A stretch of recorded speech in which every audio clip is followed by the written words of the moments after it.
Hello, everyone. Ghost in the Pod, Ryan here.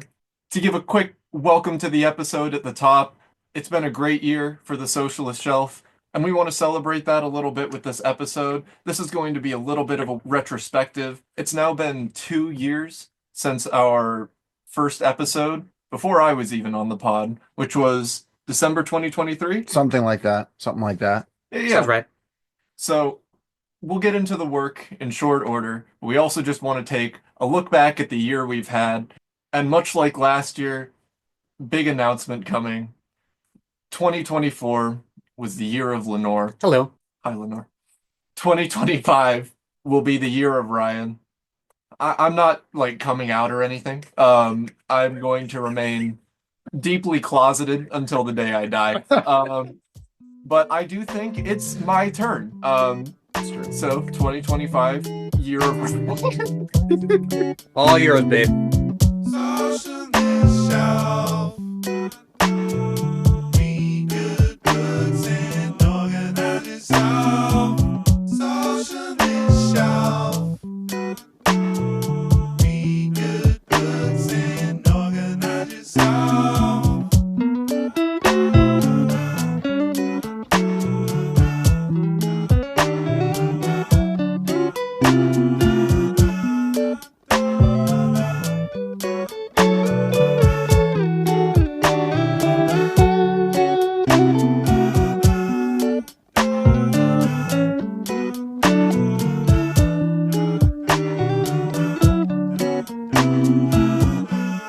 You're now listening to Socialist Shelf Radio. Welcome to the Socialist Shelf. This is actually not our first episode of 2025, I don't think, but this is the first one we've recorded in 2025.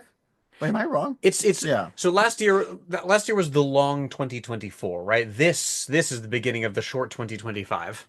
That's exactly that's exactly right. This is the first episode of 2025 that we're recording. We are here in person in Lenore's pod cave in Pod Cave America, as I so astutely put. And we are going to be talking about Hell is the Absence of God today, which is a really fun short story from Ted Chiang, or maybe not so fun. But we first, I do have, it's been a couple years. So I have a gift for each of my pod mates here. They did not know I was doing this, so do not, everyone don't, it's not a big deal that they didn't get me anything because I was annoying and I didn't tell them that I was gonna get them something.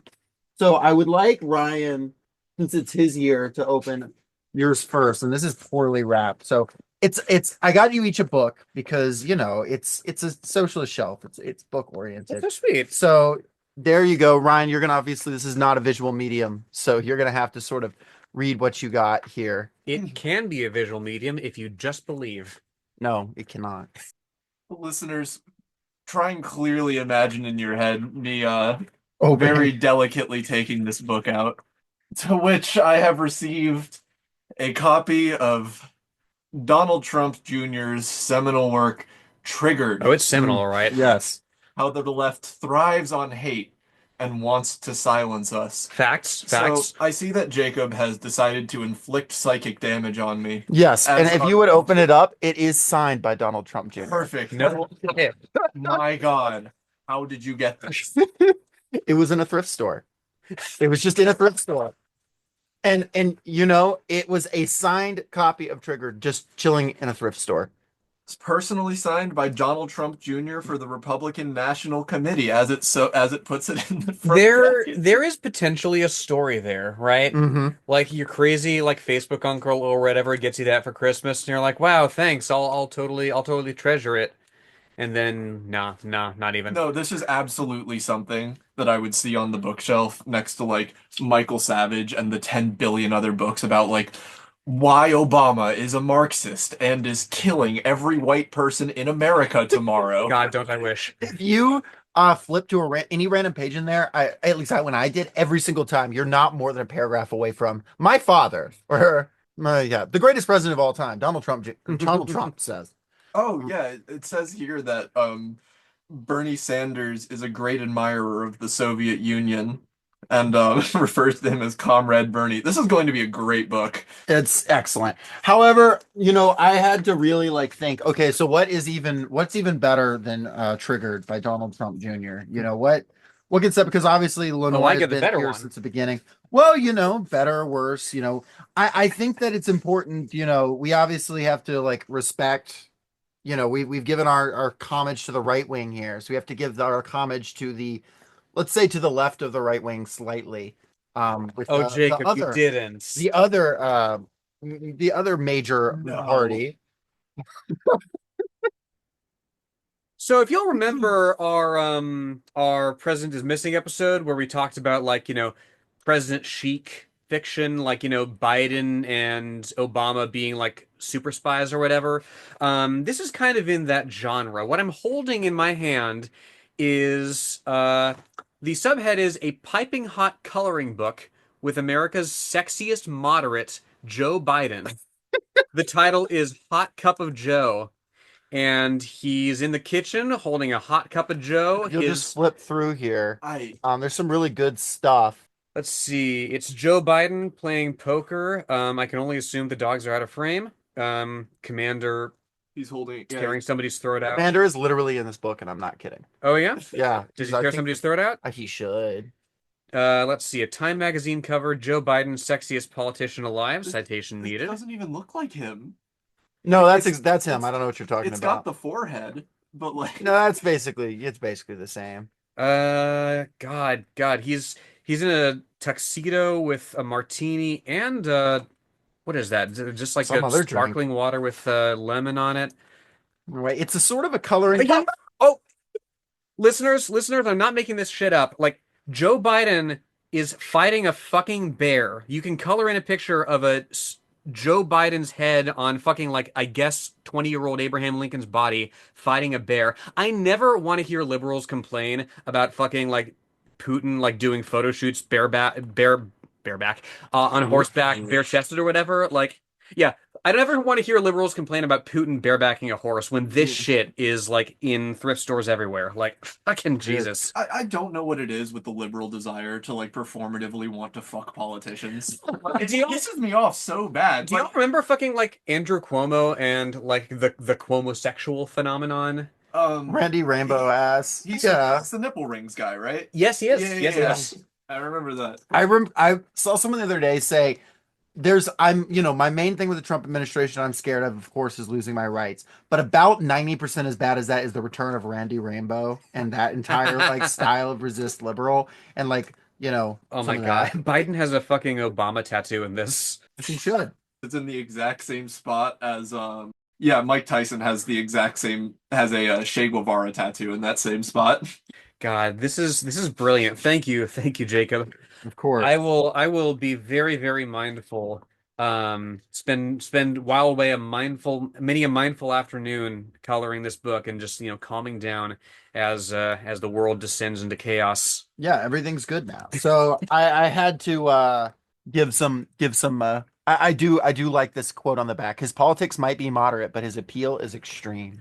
That's bleak. But also, it's also just a lie, like not the reality Yeah, we're living. clearly not. Oh Clearly yeah, not. yeah. Like if you want to talk about like normalizing this or that terrible policy under Republicans, like just ask yourself like what we've been asked to accept over the course of the Biden administration. I was listening back to the Tender as the Flesh episode again, as I do sometimes. Like we took 1 million deaths on the chin. You said, Yeah.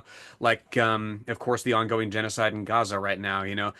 Like it's genuinely blood curdling to look at a coloring book like this and think, yeah, somebody's just, chilling and de-stressing to this monster. I constantly think about that post that was like, I just went to the store to get a Zelensky mask for my wife while we had sex, but she had already gotten one for me, and I just banged my head off of a wall and crashed my car into a pole. Fucking gift to the Magi ass nonsense. It's an insult to O. Henry. I'm sorry. Thank you so much, Jacob. Yes, now- Jacob. Thank you. I had to, yeah, you were like, thank you before you saw what it was. I was like, wait a second before. Man, I should have gotten you that copy of the Trump prophecies that I saw at Goodwill. It is perfectly okay. I'm making Trump prophecies of my own. I every feel- single day. I feel like I'm just constantly getting a stacking curse debuff by holding this book, Mm-hmm. but I can only assume it means we're going to have probably our worst episode ever. When we cover this. He at one point it says in there, I don't know if it's like at the inside cover or something, it says Donald Trump Jr. is the most dynamic figure on the right since his father. And I think that's very funny and also just objectively untrue. Hence, well, dot dot dot, his father. I like that they're doing like I love the soy right winger, like the fucking like right wing YouTube aesthetic. Like it's just the exact same as the Marvel humor, but with like fucking It's too late, liberal. I've already depicted myself as the patriotic hawk and you as the squirrel that I've killed. That's a deep cut to this morning when I saw a hawk killing a squirrel outside of my door. talk to a DM me and I'll show you the pictures. you know, I just say, okay, so we're doing a retrospective on 2024. Best meme of 2024, is it Hawk Tua? Yes or no? I don't. I mean, in terms of reach, I think you're correct. I mean, what else is contending with it? We've got the Rizzler, we've got the Costco guys. Those are 2024 phenomena. God, what a bleak year. We've got what do we got? We got the just a chill guy meme. Well, speaking of chill, like recently I developed kind of a hyper fixation on the phrase "cold in here." Okay, It's from elaborate. I have no idea. Elaborate. Because yeah, no, you're looking at me like I understand, and I don't. from the fucking like what was it the fucking cheerleading movie from 2000. I forget what it's called. Definitely haven't seen it. It's not Step It Up. That's You have mentioned this. You have mentioned this.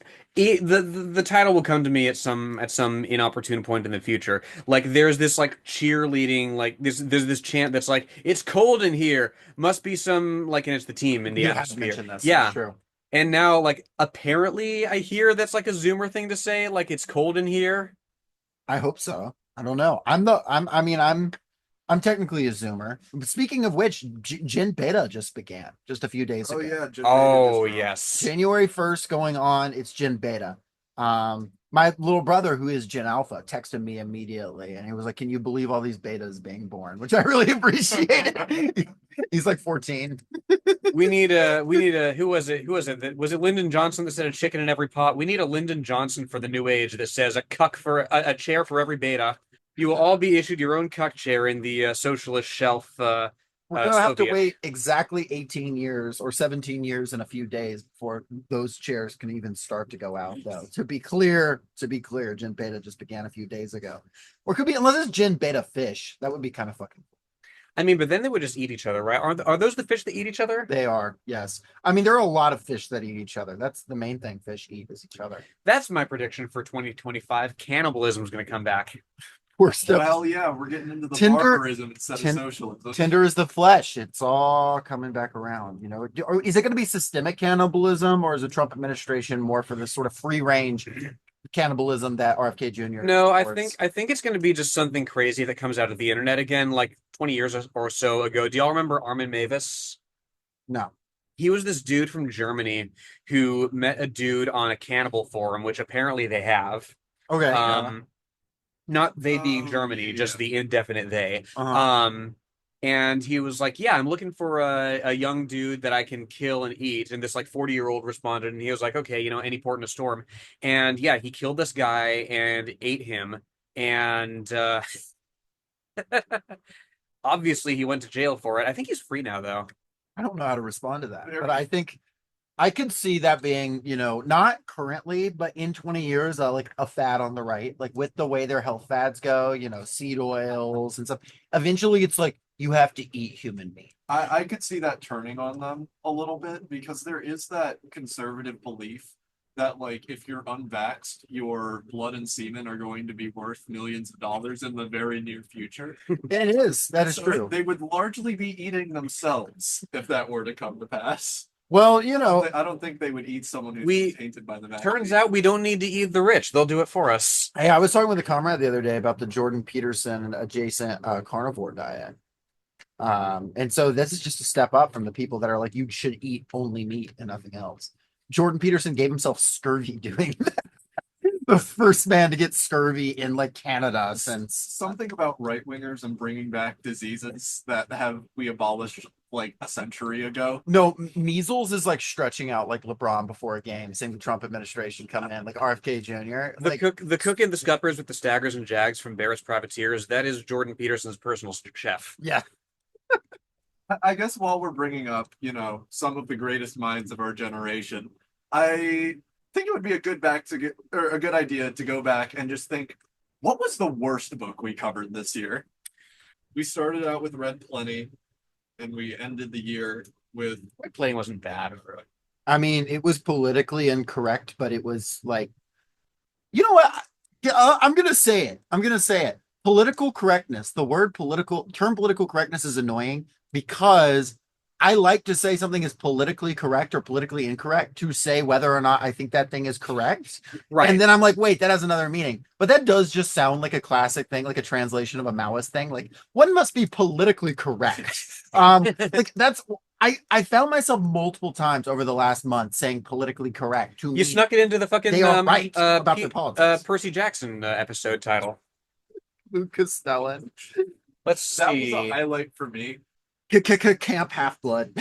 No, Listeners, Jacob did not tell us what the title of the episode was going to be. We were pitching titles back and forth. And I was like, yeah, I'm trying to do something with the Luke being a Maoist that I can't form. And Jacob goes, hold on, I got it. Writes 2 full paragraphs. so I'm thinking like Black is a contender for worst, I think. It's not worse than No. Hillbilly Elegy. Yeah, I was going to say I think Hillbilly Elegy pretty much has a lock on that Yeah, title. but then Every Young Man's Battle is that pretty harrowing. Oh my god, that was the last one that we did. I do think we're going to be kind of defined by that episode for a while. Yeah. Especially since if you're listening to this, it's like there's like a 1 in 3 chance you're listening to this because of the Every Young Man's Battle episode. That Hello to is- everybody. We sometimes talk about good things after we do like an hour of riffing about bad things, such as the Biden coloring book. That is every queer podcaster's battle. Every queer podcaster's battle. Yeah, I think it'll be hard to beat Every Young Man's Battle. If- Probably the book that's done the most damage, perhaps. Well, then what's the best book? That's a more that was interesting going to be question. my next question. Yeah, what was y'all's favorite to talk about? Let's see. I know Lenore was absolutely delighted to discuss The Cross Time Engineer, whether or not that's a good book. Well, the jury's not out. We were like, this is bad, and we had fun reading it. I do want to go back eventually to High Tech Night because I do genuinely enjoy that one the most out of the rest of them. Like that could be one that we just like come back to every so often when we have nothing else going on. Dune, of course, was really fun.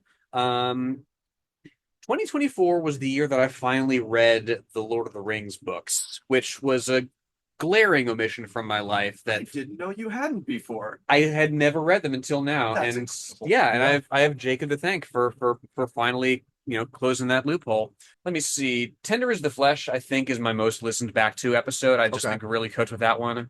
That was a very good episode. I'm gonna say that I think my favorite episode that we did this year, I was really proud of, especially given the circumstances, which I don't know if I went into on the pod, but I was like horribly sick when we recorded the I Hate When Evil Is Bored episode, Black. Yeah, I was really sick when we recorded that, and like I think we did a really good job of it, and I think I was like genuinely funny in it, and so I'm like, it's like my Jordan flu game or something like that, I guess. But I was very pleased with that, and also that episode came out right after our Twitter got banned, right? And so I was like, I God. wonder if anybody's gonna like listen to this episode or if we're just cooked. And then people like actually listen to the episode, and I was like, oh, we do have people that don't, our traffic isn't exclusively from Twitter. We do have like a built-in like audience that actually checks our feed and shit. Because like God knows they're not singing it on their Instagram.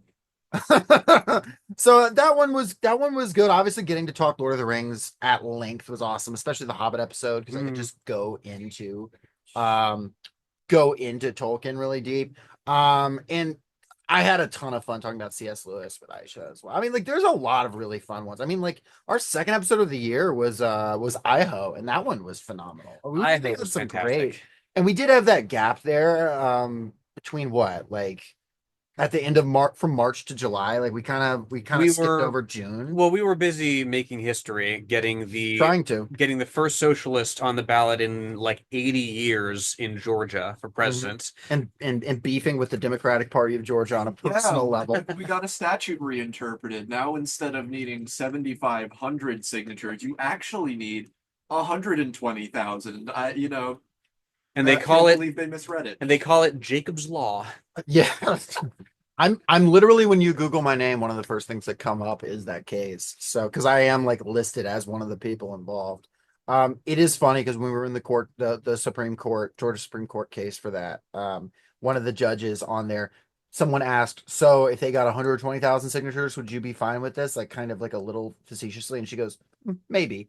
And it's like, okay, so we were just not gonna Good get on there. Lord. Wow. We were just not gonna get on the ballot. Like The brazenness, the brazenness of that response. Again, like, not to bring down the mood, people, but again, listeners, these are the Democrats. These are the people that, millions still look to as the ones who will save them from the evil Republicans. Like, literally just coming out and stating that, yeah, if we need to, we will subvert the democratic process. Well, the good news is when we were knocked off the ballot, that saved Kamala Harris.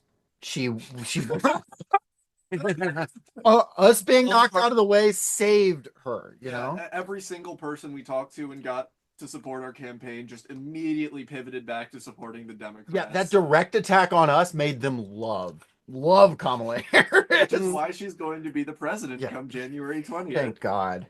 Yes. Congratulations, Miss Harris. Maybe this time you'll investigate the Catholic Church for, all its horrific abuse. Oh.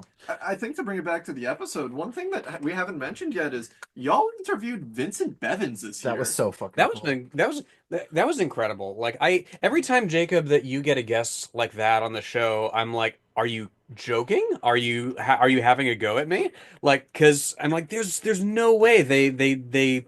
I mean, we're just a couple of folks. Yeah. Yeah.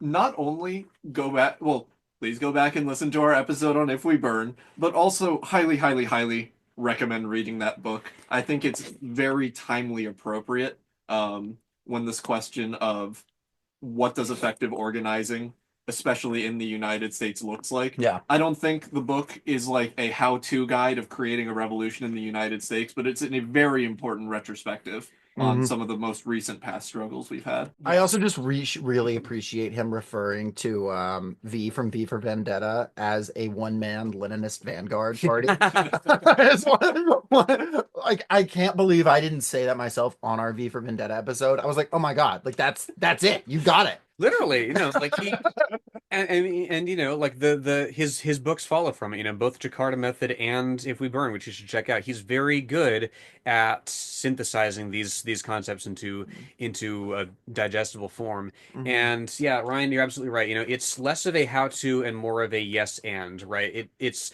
for anybody who is genuinely feeling disheartened by the way things are going, and I don't blame you.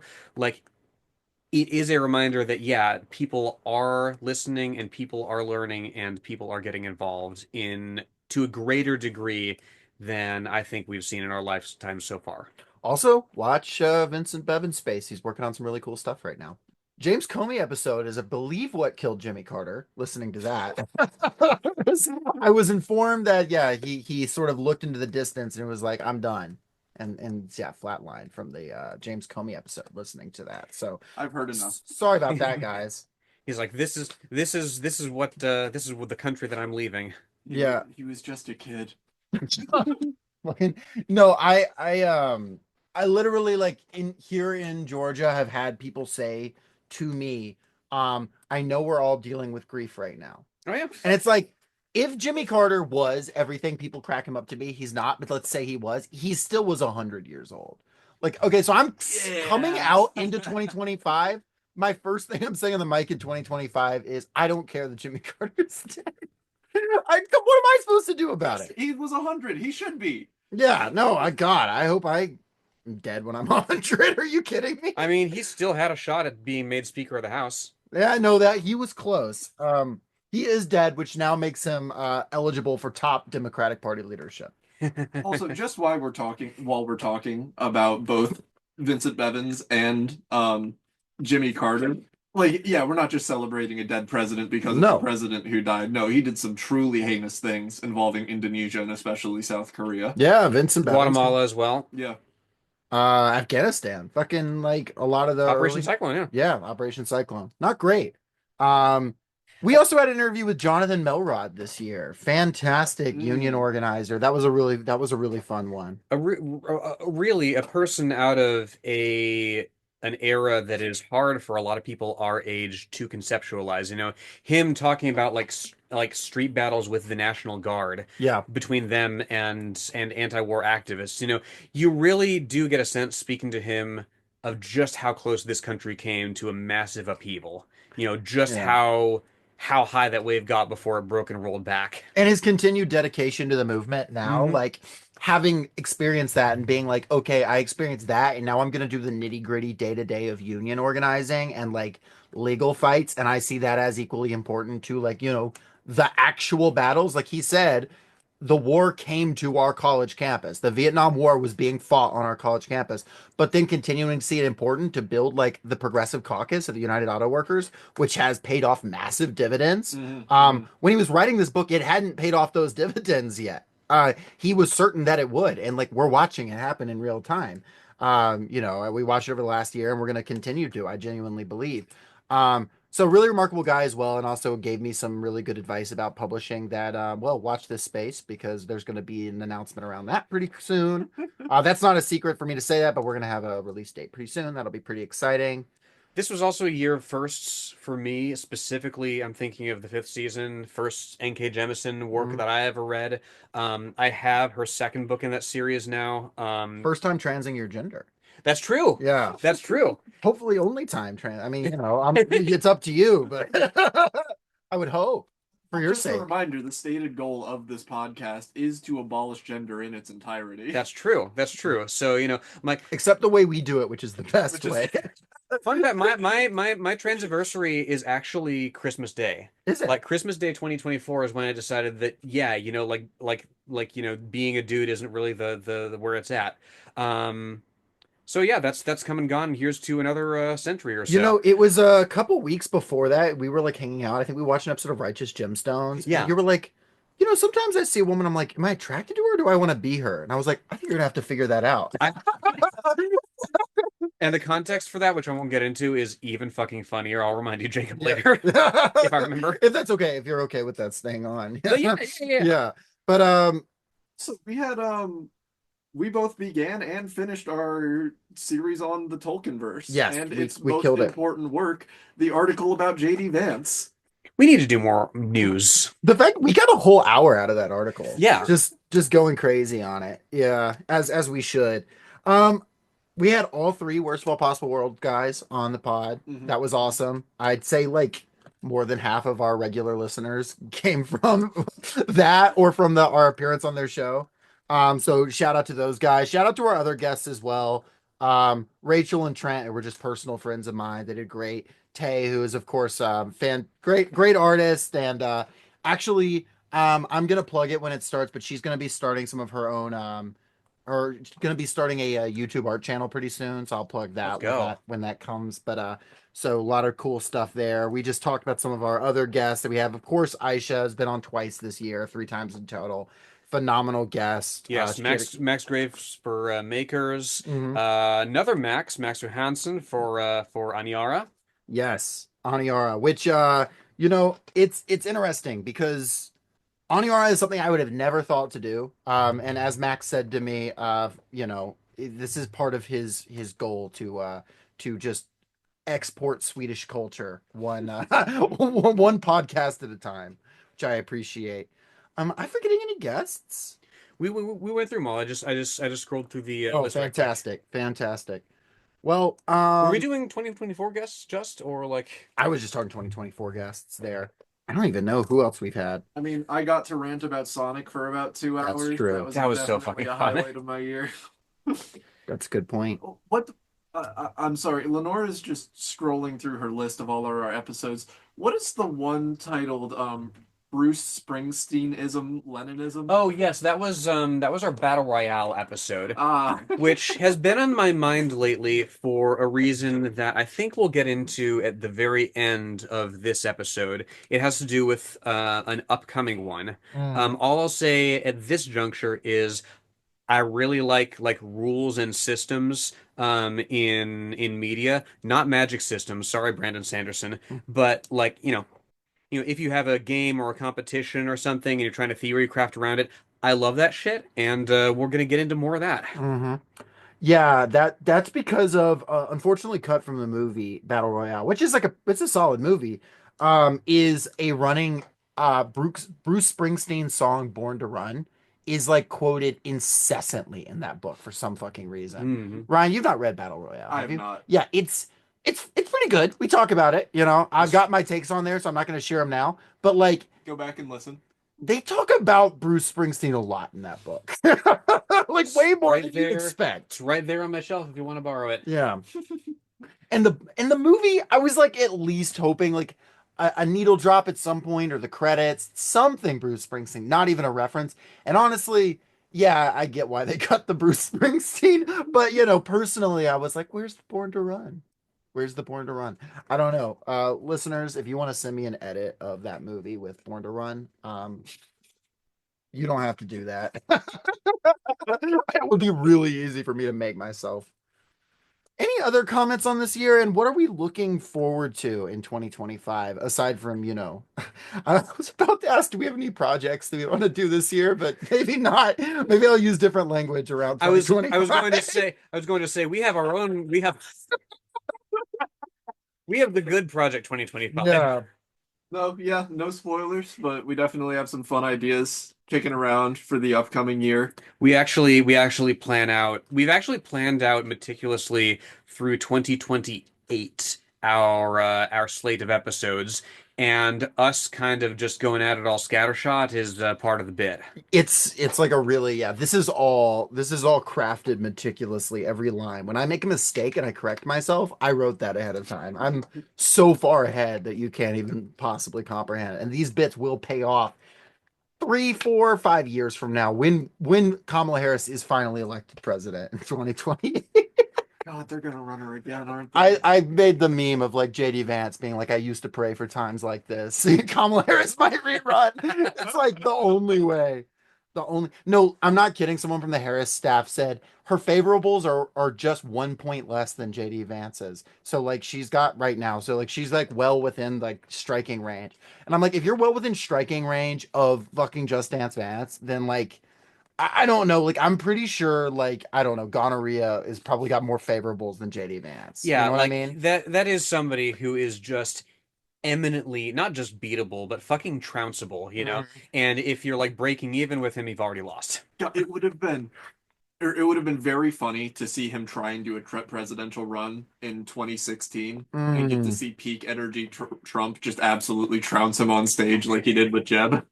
Maybe he'll get the Mike Pence treatment. We'll see. We're not sure. We're not sure where this is going, folks. Or maybe Donald Trump Jr. will trigger us all in 2028. Trump Jr. could lose to Kamala. Remarkable. Donald Trump is just going to play swords to plowshares and send JD Vance into exile and gain X amount of life. There's the great video of Donald Trump at that one fight in 2020. It was that one. It was a boxing match in 2020 that was like held offshore so it could get around COVID restrictions. And he was there with Donald Trump Jr. And you don't see the audio, but the whole time he's just berating his son. And it's one of my favorites. He just hates him. I love it. So, triggered just the whole time being like, my father, the greatest president, and Donald Trump's just like, you're nothing to me. JD Vance is more my son than you are. Elon Musk, more my son than you are. Good Lord. It's also funny that like even like Trump supporters have completely given up on him.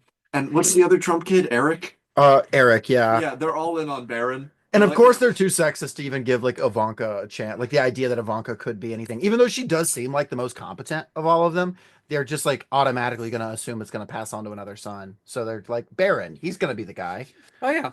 You know what? The good news is though, Barron is a socialist shelf listener. It's being actively radicalized. No, there was so he's at NYU now, and it was like, I don't know if this is anything about him, but I saw an article that made me genuinely like, and I'll probably regret saying this, but feel bad for the kid because I saw an article that said Barron Trump reportedly asking people for their Discord usernames to quote play video games with them, and I'm like, well, when you put it that way, that's the saddest sounding thing. Like, imagine, Well, but it's like.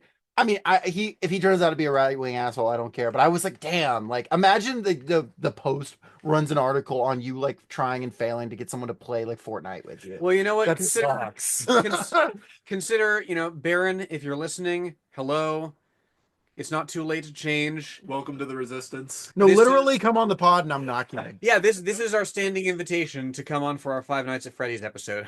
The Bloodborne tie-in graphic novel. God, please. I have that on my shelf over there. Do you? Yeah. I've never read it. I actually kind of want to. Unironically, if we talk about Five Nights at Freddy's, it will be me not blinking the entire time, looking you both in the eyes and reciting word for word the exact correct timeline that exists only in my head. I'm gonna just tell you this. So, I guess one thing when we're looking forward to the next year, mentioned this to y'all, but there's gonna be a couple weeks where I'm out of the country this year. So, if y'all want to cook up an episode like that, I'm gone. We could do the book where Springtrap gets Matt Pat empregged. Why not? Why ever not, Ryan? I won't. I will literally be in another country. I will not. I will be in Italy during Jubilee, so I will not be able to stop you. I'm not going for Jubilee, but it is pretty cool that I'm going during Jubilee. See if you can capture that like Luce thing that they have. Why would I want to capture that? It deserves to run. Baby, it's born to run. I don't know. It's probably got magical properties or some shit. Presumably, the Pope is, I mean, just by being there, I'm going to be forgiven of all my sins. So when I come back, I am going to be like the titular or main character of the story at the end. That's So, true. looking forward to getting struck by a beam of light and losing my eyeballs. Which is something that happens in the text that we're discussing today. Yes. So before we get into that, do either of you have any final thoughts on this first segment here? No, I think we've jerked ourselves off enough. It's been fun, and here's to 2 more years, and 2 years after that, and two after that. However long. Until Kamala Harris is finally president, we'll stop. Imagine that commitment. And then our final episode, we can finally do the president's daughter like I've been badgering Jacob to for months. Oh God. Yeah, the last episode that concludes the Socialist Shelf Suicide Pact.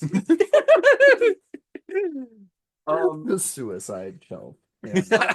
I will say, listeners, thank you very much for listening.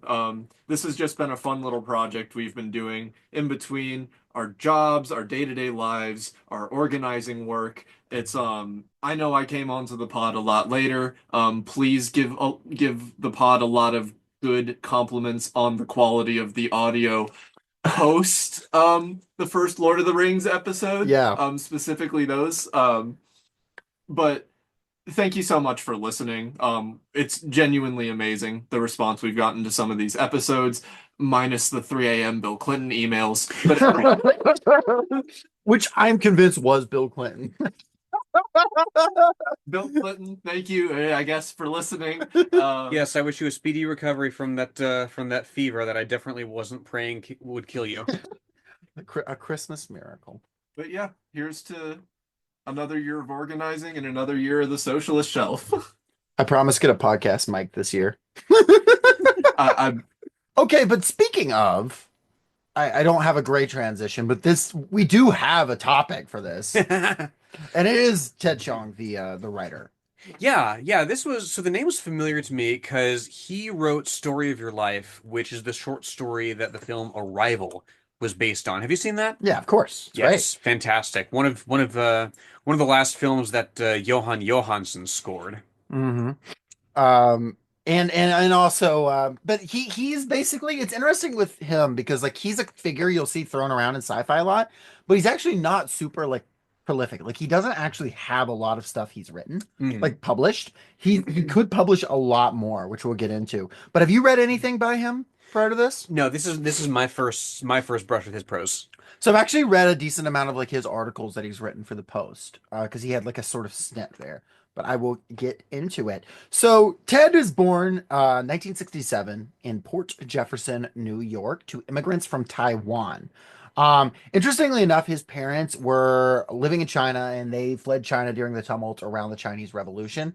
I couldn't actually find much detail around that, but he doesn't really like to talk much about his ancestry or talk much about China in general.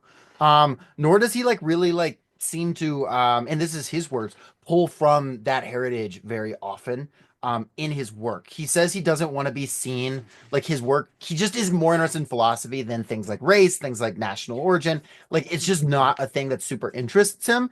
And he's actually gets very frustrated when people like ask him like, "Well, how does this your Chinese heritage factor into this?" And he's like, "My if my last name was like Jones, you wouldn't ask me that, you know?" Literally, Um, yeah. Like Cixin Liu dealt with this a lot. Like yeah. there's several articles where he gets frustrated and says like, look, this is who I am. This is where I stand, politically. Are we going to talk about my books or not? Yeah. He's pretty like comfortably avoided really getting into all that, getting into his parents' backstory. And since he said in an article, I really don't want to talk about that, I'm sure I could have dug and found something, but I'm like, this is not a thing he wants talked about, so I'm not gonna talk about it. His father is an engineer, his mother a librarian. And he really got both of those. Like you can like he really got both of those genes there. And like at age 12, he read basically everything by Asimov, and they said he was like fucking levitating. That's Like a good age to start getting into Asimov. yeah, he said it was like the first book he read where he was like, this isn't a book for kids, you know? It's a book a kid can read, but it's not a book Which for kids. which one specifically was it? iRobot?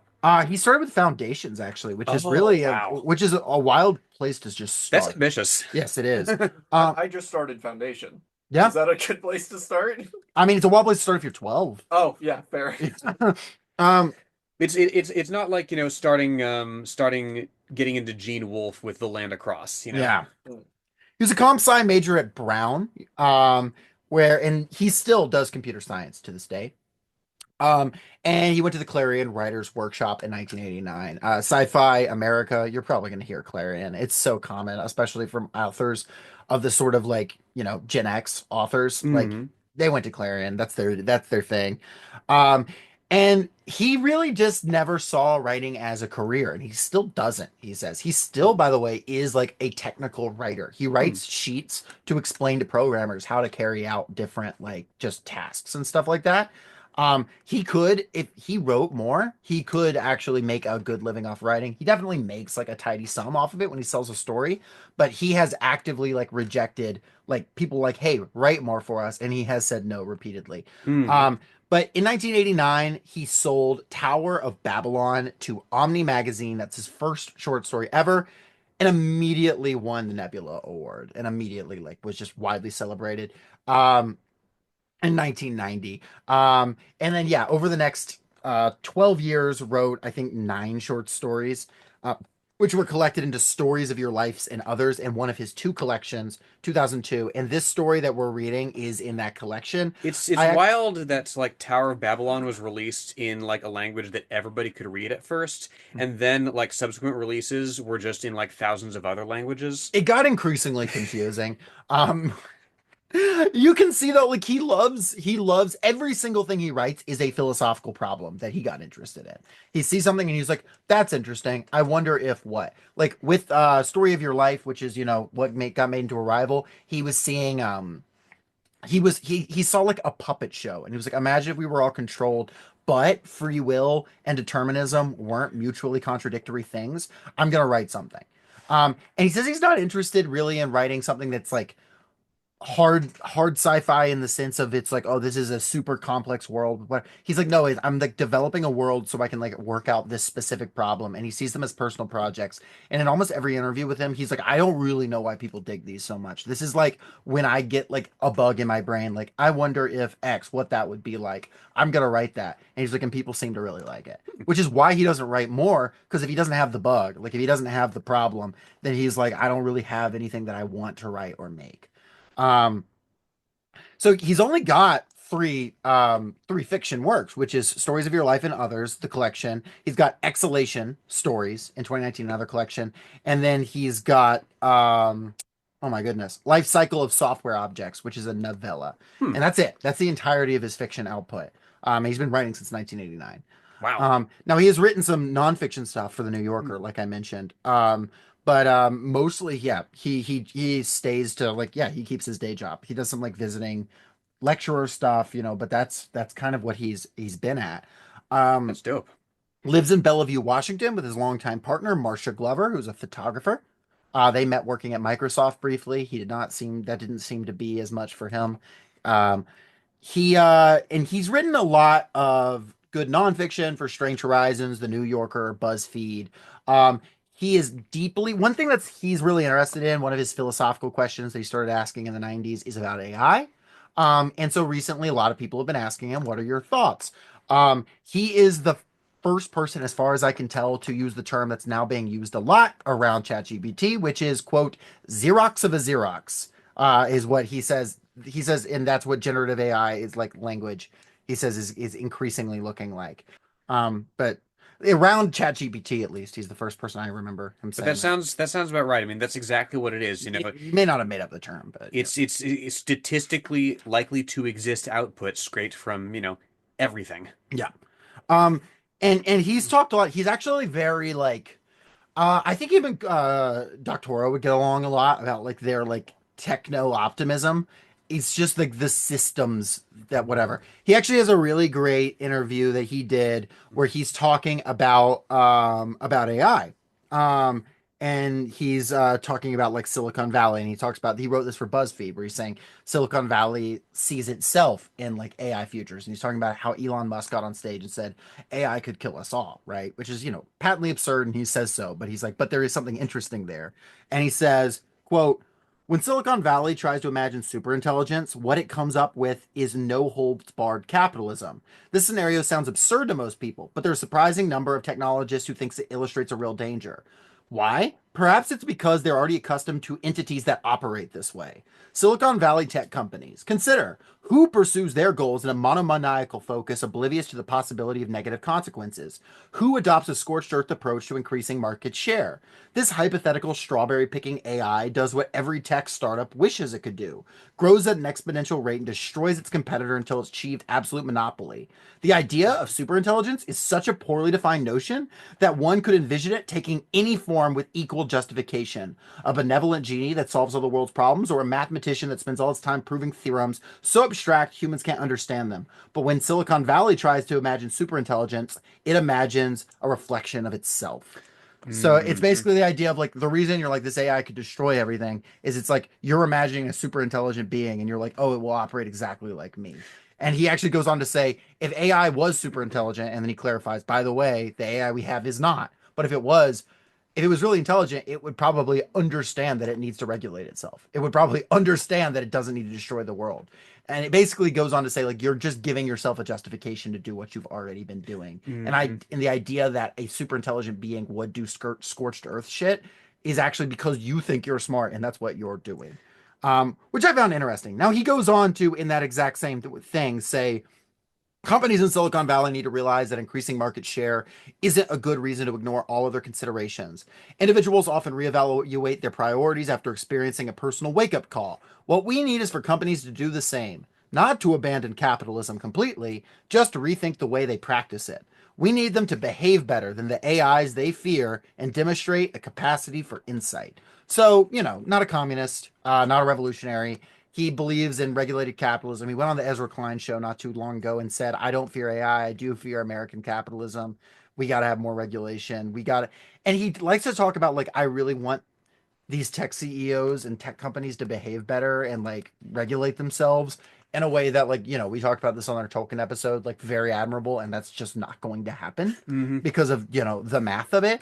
Um, it does kind of shock me that someone as smart as him doesn't realize that, but maybe it's wishful thinking. I don't know. But he's not like like he is saying the government needs to step in.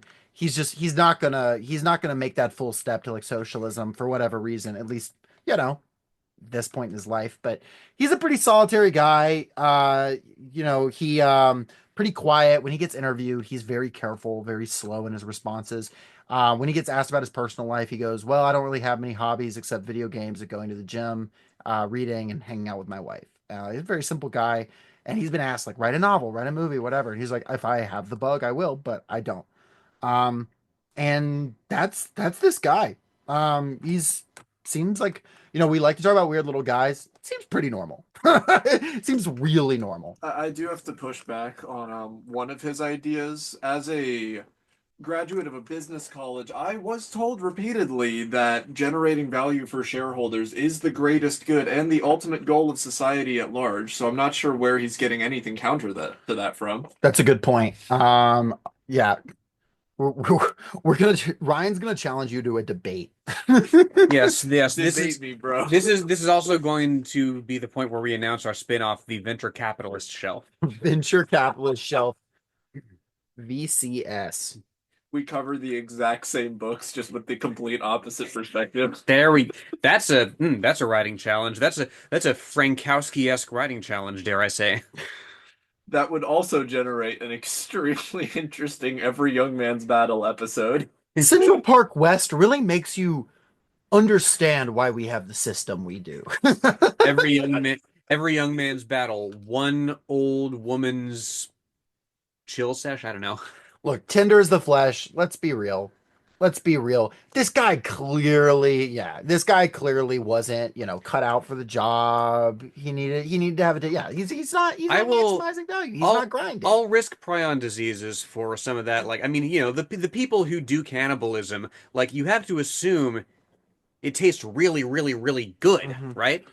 Did Why the, else do you break a taboo and become a like social pariah? did the Mask of the Red Death not realize the people there had earned their spot in society? Oh, I tell you what, like, the whole thing blows over, and then Prince Prospero and his friends come back out. They're gonna have some serious immunity debt, you know? These guys, these are the value producers in society. But I'm also like, I'm just saying, Hopfrog could have used an editor on his material. the God damn An it. editor with a big old fire hose. Uh-huh. Lovecraft, no. Um, Immediately removed from every platform. just drone strike my location. Yeah. This short story we're Tune talking into about, Rumble for our next episode. X the everything app. We've been unbanned. No, I do kind of think that the echidnas were being unfairly treated. That's a Let's- good point. Good point. Yeah. Hell is the absence of God is what we're talking about. And literally, I was not reading this for the socialist shelf. I was just like, oh, this seems like an interesting story. And I was like, hey, I'm crying in a coffee shop right now. Can we talk about this? I was like, yeah, yeah. I think that should be our rule. Like anything that elicits an emotional reaction from us out of nowhere, like we have to come on and unpack. Yeah. Originally published in 2001 in Starlight magazine, and it was, of course, put in the collection. Like basically everything he writes, Hugo, Locus, Nebula. He always wins fucking everything when he puts something out. It's like kind of insane. Inspired by, have y'all seen The Prophecy, 1995, Christopher Walken? No, I have not. Yeah, almost no one has except this guy. The movie where Christopher Walken is an archangel and he's like hunting down a killer. And like it's just a really poorly reviewed movie. Like people didn't like it. It was just whatever. It managed to get like 4 sequels because it was just like mildly profitable, but it just wasn't anything. Profitable? But he saw it and he was like, yo, what if angels were real? I'm gonna write something. It gave him the bug. It didn't matter that it wasn't that good. It gave him his little bug. And then he was like, I've got to read some other stuff. So then, listeners, he read some C.S. Lewis. Let's fucking It go. always comes back to this guy. He read The Great Divorce, which I will make y'all read at some point. He read, I actually think Great Divorce is pretty good. C.S. Lewis was serving. We all know what he serves. It's in the name, baby.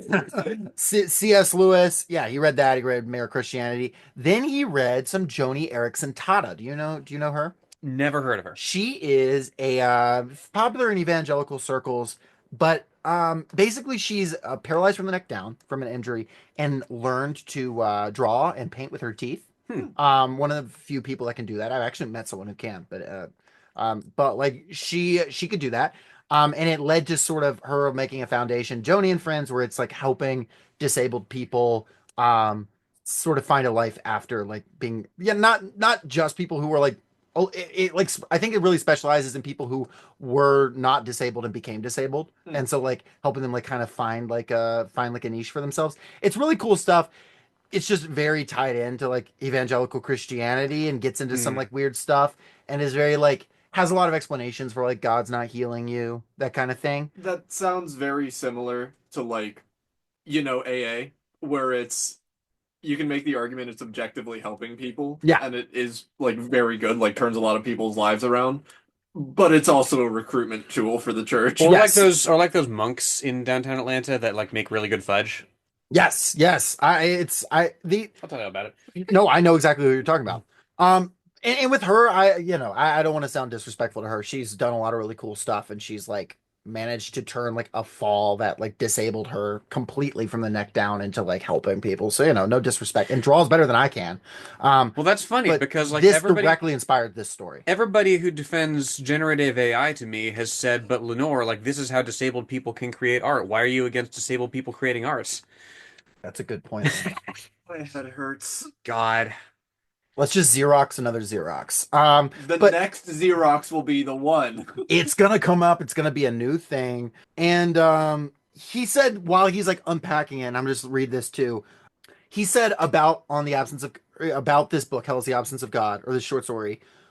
This story, on the other hand, is very much an attempt to examine the idea of faith, specifically by imagining a situation in which faith is no longer part of religion. In our world, religion relies on faith because definitive proof is lacking. This lack of proof allows some people to reject religion and choose another based on what makes them feel better. E.g., I don't like the judgmental God of religion A, I'm going to worship the kind and gentle God of religion B. We have that option because neither deity is unambiguously present, but if a particular God were here right now, we'd have to deal with him whether we liked him or not. Faith would have nothing to do with it. I thought that would be an interesting scenario to explore. And then to top it all off, he read the book of Job and was like, okay, God from Job, he's the one in this universe. He's the God that's objectively present in this universe. You know what? I hadn't thought of it up until now. I read the story twice in advance for this, but like it genuinely didn't occur to me that like there is no religion mentioned by name in this. There doesn't need to be, right? There is God, there are his angels, there are the fallen angels which appear as well. Like the divine in this story is a literal physical force. Yeah, because it's there. It's objective. And that the question that like got in his brain was because of that movie, The Prophecy, Christopher Walken is walking around in the world as an angel. Okay, there's angels. They're legit. So we now accept that as part of science. How does that change how we view religion? Because it's a fundamentally different thing when it's like literally part of your life. It becomes like systematized and shit. Yeah, different lyrics, I think, to a very similar song. As we'll unpack, because like there are still people who reject God. There are still people who choose to, descend proudly into hell because hell is real as well. Because but it's a rejection in the sense of like what a rejection of like a government would be like, or like if say you're the socialist shelf, you're like, we reject the system of capitalism, but we do acknowledge the system of capitalism exists, right? If capitalism was a thing we believed in the sky by faith, we could just be like, well, actually we don't believe in that, we're going to believe in another. But since it is a literal system that exists, we're like, we dislike it and we want to do it different. It's an objective reality versus something that you're like kind of creating a world around. Some people really tore this story. The people who didn't like the story tore it apart as an anti-Christian story. First of all, I will say, like Lenore says, it never states a religion in here. Obviously, it's pulling from like Christian tradition and like Old Testament tradition and stuff. But like, it's just like whatever. This is, I don't think, a story that's like Reddit atheism. Like No, God no. sucks. I guess I can see how you would come to that conclusion, but I really think it is much more about that question and then about the idea of just like determinism and like why does life just suck Well, that's the sometimes? thing, right? Because it has, active resentment of God. It comes in for criticism in the story as well. A relationship to, you can have a personal relationship to a deity, right? Mhm. But you can't take that so far as to impute motive on on that deity, right? You can't take it so far as to think, well, like it should be this way or it should be that way. Like I am personally affronted by what has happened here. It's a force that is its own thing, Mhm. and you exist in relation to it. And Those of you who have been listening for a while to our episode on compassionate capitalism, a year and a half ago now, um, part two, since we used to release part ones and part twos. Part two is called Top of the Pots because we refer to a story that I was told by a hardcore Calvinist that was my, I think, like principal in school. And he said, "What right has the pot to say to the potter, why have you made me this way?" Because I asked, it kind of sucks God made people to go to hell. And he said that. And then, of course, my counter argument to that would be like, if I was a pot and I got made fucked up, I would be like, yo, why'd you do this? yeah, Right.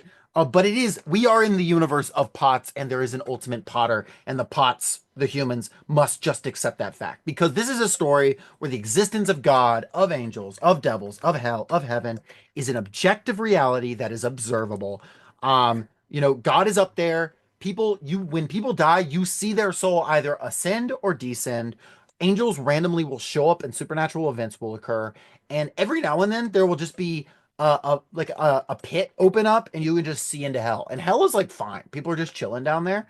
Like it's not good. It's just normal. Like it's just like I imagine like Fields of Asphodel or something like that. Like it's just not a lot's going on down there. Mhm. But like you're not being tormented. You're just not with God anymore. And that's it. pretty much, yeah. It's your Johnny the homicidal maniac vision of hell. It's exactly the same, but it's just there's people and that's it. And you're never gonna go to paradise once you're down there. You No. know, paradise isn't happening. Well, for and that's you. the thing. Like, that there is a paradise, that there is a heaven, that there is that version of the afterlife, and it's cool. Like, it's there. Like, people will go there and whatever.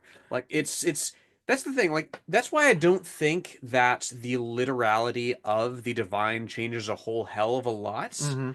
Because it's still filtered from that human perspective, right? I mean, Mhm. it's not a story about the divine, right? It's a story. The first sentence here. This is the story of a man named Neil Fisk and how he came to love God, right? Yes. How your relationship with this force evolves or doesn't. Neil Fisk, who is based basically directly off of the character from The Great Divorce by I C.S. thought you were Lewis. just gonna say he was based. End of sentence. Yeah. Is Neil Fisk based? Not really. He's not he's just doing his best. He is everybody. He is the everyman. He's just a normal guy he was born with a one leg shorter than the other. Mm. And in a world where God objectively exists, everyone's like, huh, so why do you got a short leg, man? Interesting. God not like you? You do some kind of sin? Your parents do some kind of sin? Mm. Or the other side, did God give you that to give you a special purpose in life? And that's where he's pulling, of course, from the Friends of Joni, that side of things. Michael Bolton. Why should I change? He's the one who sucks. Yeah. and you've got this guy, and Lenore, well, we haven't quoted this story at all yet. Not really. Because I will say this guy has got this writing style is very like matter of fact. Yeah, it's very. I don't want to say biblical, but it's a parable, right? It's a parable, and it also reads like, I mean, I won't say that there's not moments that are really, really well written, but a lot of it reads like summary, and it's supposed to because, again, he's working out like a question that he's got in his head of what something would look like. And it's got the cadence, I think, of something that's being delivered to an audience. No, literally, this is the story. This is how it opens.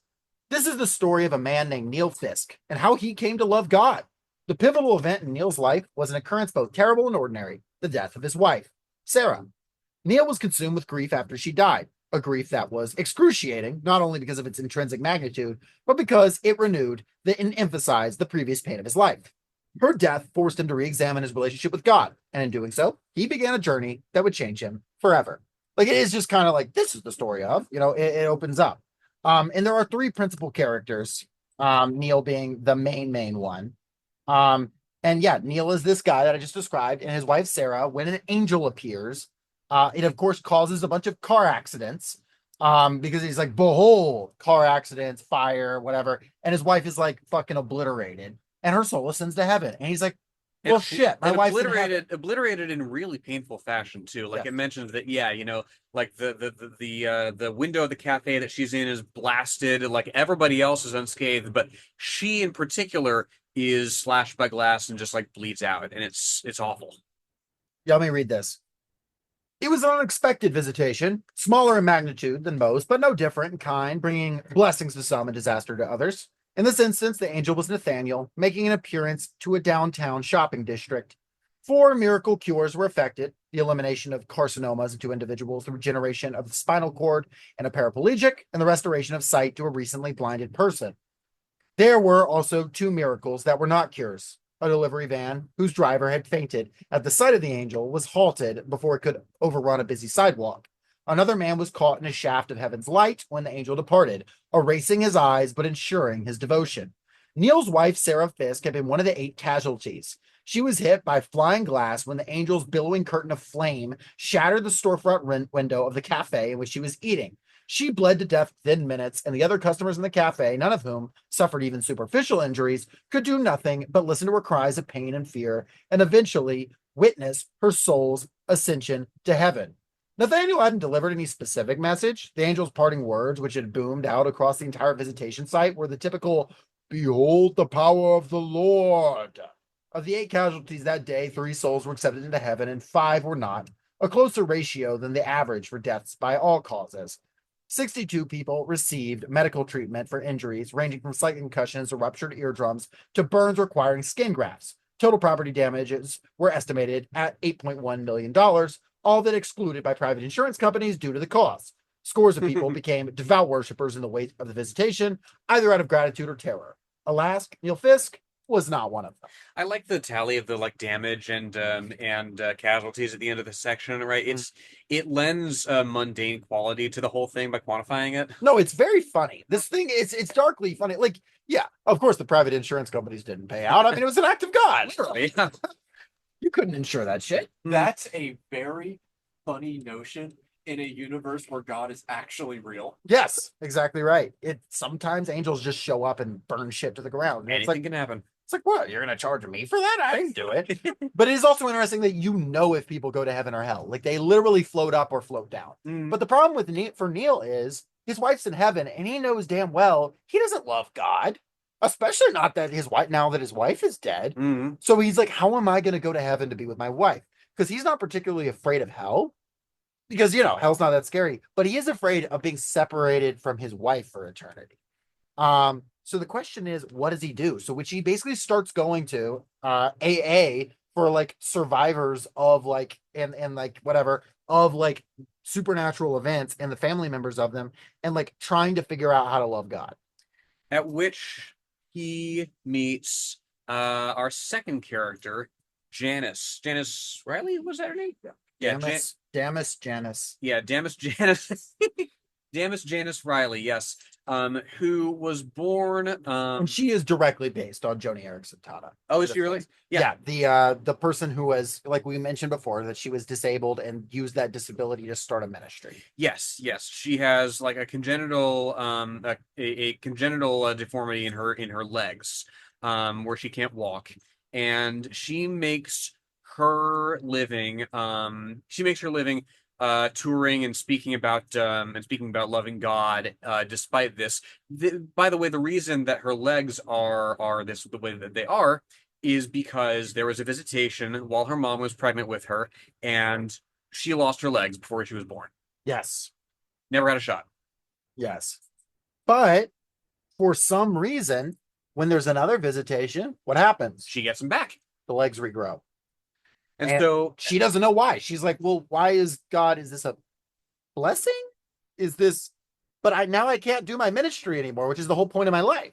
You know? right. And that's the thing. Like it's interesting because like when you start imputing motive to God, right? What happens? Like it ends up not becoming about your relationship with God almost, right? Because it ends up becoming more, well, what's the nature of it, right? You start to think, well, did he give this to me because of something my parents did?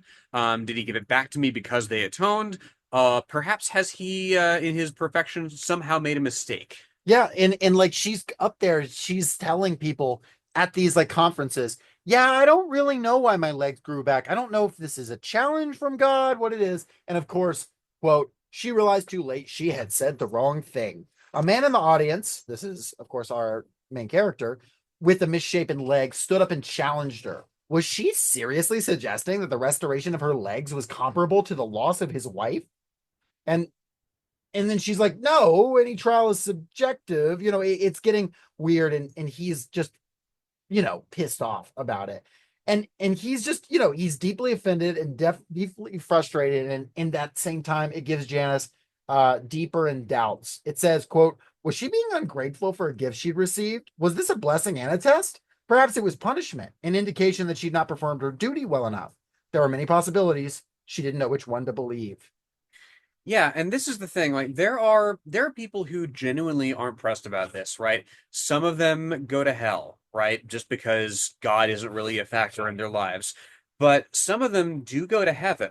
And it's because they don't really worry about it, right? Mhm. Like Neil's wife was one such person, right? Our third character, Ethan's wife, also is one such person. She's devout, but not like overly devout. Yeah, and Ethan is a guy who like really really wants to serve the Lord, and like I don't know what my mission in life is, but I know at some point God is going to reveal himself to me, and I'm spending my whole life waiting on this revelation, and he is there the day that the appearance that causes Janice's legs to regrow happens, which is just an angel just pow in the sky, light, same way, behold, and nothing happens to him. Mm. Nothing good, nothing bad. He's just like, well, wait, was this my shot? Was this my what? Huh?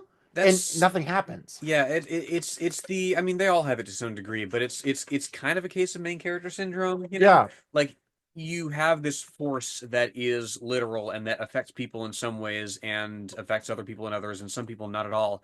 Um and that's really the first step on the slippery slope that these people find themselves on is finding some sort of personal connection to what has happened. Yeah, it says ever since childhood, Ethan had felt certain that God had a special role for him to play, and he waited for a sign telling him that the role what the role was. He'd like to have become a preacher, but he felt he didn't have any compelling testimony to offer. His vague feeling of expectation weren't enough. He longed for an encounter with the divine to provide him with direction. And it reminds me of like there's a Christian comedian, Tim Hawkins, who has the joke of like, you're at church and the guy's telling his testimony, and it's like, man, wish I was addicted to crack. Like, like the idea of like, this guy had such a cool story, God pulled this guy out of such a cool situation. What did I do? I'm not anybody. I didn't have a road to Damascus moment. I didn't have anything cool. I'm just some guy. How am I supposed to be used? It puts me in mind of I mean, we've all heard the story, of course. We all grew up in Christian households, like of the guy who's in a flood, right? Mhm. And he's on his roof, and this dude comes by with a boat, and he's like, "No, I'm waiting for God to save me." This dude comes by with a helicopter. He's like, "No, I'm waiting for God to save me." And then, of course, he gets carried off by a flood. And in heaven, God's like, "Dude, I sent you a boat and a helicopter. What the fuck?" Yes. And it's the same way, but in this case, like, first of all, he does literally know God is there, and he does want to serve God, and like God does do these things that show up, and like people usually do have these experiences with it. But he's interesting because he's not able to like live a normal life. He's not able to just be like, oh, God wants me to exist and raise my two kids and be like happy because he's like, there was something expected of me. He wants to be special. Like you said, it's main character syndrome. Um, but it is also like a devotion to the Lord that is like everyone's like, this is admirable, but you're being annoying. You know what I mean? Hmm. That's like, and he like shows up to Janice and he's like, I've talked to every single person within earshot of that angel showing up. I've talked to everyone, and everyone had some reason for it, but you can't figure out why you had your thing, and I can't figure out why I had my thing, and we're gonna figure this out together. And his wife's like, yo, you're spending a lot of time with that like really attractive woman who just had her legs regrown. Can you be like normal and like spend time with your kids? And he's like, no, God wants me to do this. Yeah, and that's the thing. Like Ethan's wife Claire, right? I think she has one of the healthier outlooks in this story, right? Justice for Claire. Nothing good happens to Claire. Legit. Like consider the visitation a reminder to appreciate what you have. She says, right? And the story mentions as well, like it's That's more or less where there are other people who get caught up in this visitation, of course. They Mhm. survive, and what do? They choose to become EMTs. They change their business practices for the better. Maybe they meet each other and they fall in love and marry, right? That's the Claire perspective is where they're coming from, right? They're stepping up and they're taking an active role in their lives and environments in a way that they might not have before. Yes.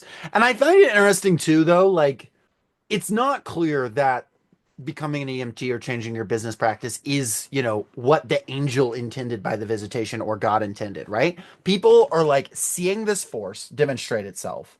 And of course, some of them they actively get healed. And it's like, okay, that was clear. But for some of them, they are intuiting that and they're like responding to nature. And that's like something that, of course, that of course is something that Ted is like interested in. He's interested in like, okay, this is the rules of this world. How do people behave?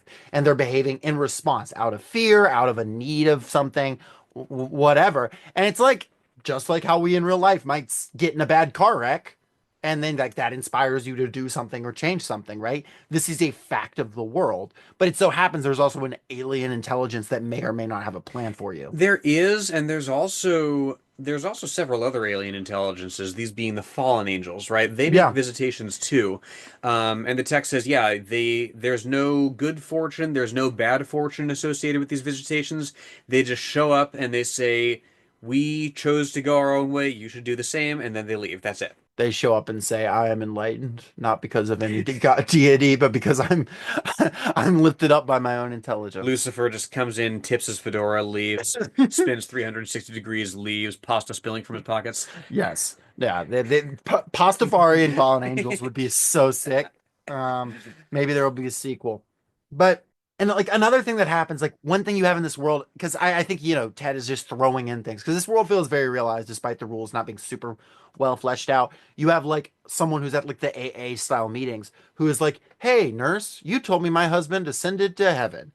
I just saw a pit to hell open and he was chilling down there. So what was the deal?" And she was like, "Oh, I was trying to inspire devotion in you so you would go to heaven."